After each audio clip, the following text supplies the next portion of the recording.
तुमचं mutual फंडचं app बंद पडलं तर काय कराल, जाणून घ्या या व्हिडिओमध्ये. नमस्कार, मी भुजंगराव शेळके. म्युच्युअल फंडचे व्यवहार हे अतिशय ट्रान्सपरंटली असतात आणि जनरली हे ऍपच्या माध्यमातून ऑपरेट होत राहतात. तर अनेकांना प्रश्न पडतो की हे ऍप बंद पडलं तर पुढे काय करायचं. कारण आपल्याला अशी सवय आहे लहानपणापासून की जे काही फायनान्शियल व्यवहार करतो आपण ते फिजिकली ऑफिसमध्ये जाऊन करतो. बँकेसारख्या ठिकाणी सगळे आपण व्यवहार करतो आणि बँक हे त्याचं एक ऑफिस फिजिकली दिसत असतंय, त्यामुळे कुठेतरी आपल्याला एक विश्वास वाढायला मदत होत असते. पण ज्यावेळेस आर्थिक व्यवहार आणि तेही ऍप मधून करत असतोय त्यावेळेस अनेकांना प्रश्न पडतो की अरे हे बंद पडलं तर करायचं काय.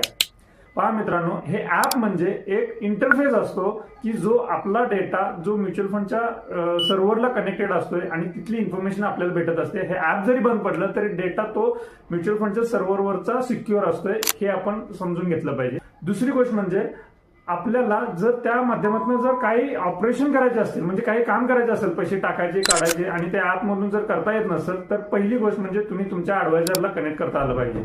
ऍडवायझर अवेलेबल नसेल तर दुसरी स्टेप आहे की ज्या म्युच्युअल फंडमध्ये तुम्ही इन्व्हेस्टमेंट केलं त्या म्युच्युअल फंडच्या वेबसाईटला जाऊन तिथनं तुम्ही तुमचं ऍडिशन असेल किंवा रिडेम्पशन असेल ते तुम्ही करू शकताय. आणि त्याच्याही पुढे जाऊन जर महत्वाचं आहे की त्याच म्युच्युअल फंडच्या कस्टमर केअरला जरी तुम्ही फोन लावला तरी सुद्धा तुमच्या लक्षात येईल की तो सगळं तुम्हाला व्यवस्थित गाईड करतोय. आणि हे सगळं करण्यासाठी दोन गोष्टी मात्र तुमच्याकडे असल्या पाहिजेत, ते म्हणजे तुमचं पॅन कार्ड आणि तुमचा मेल आयडी.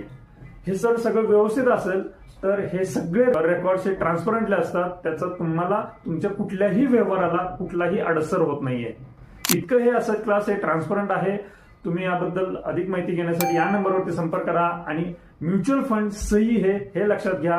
म्युच्युअल फंडमध्ये तुम्ही इन्व्हेस्टमेंट करत नसाल तर तीच एक मोठी रिस्क ठरू शकते. धन्यवाद.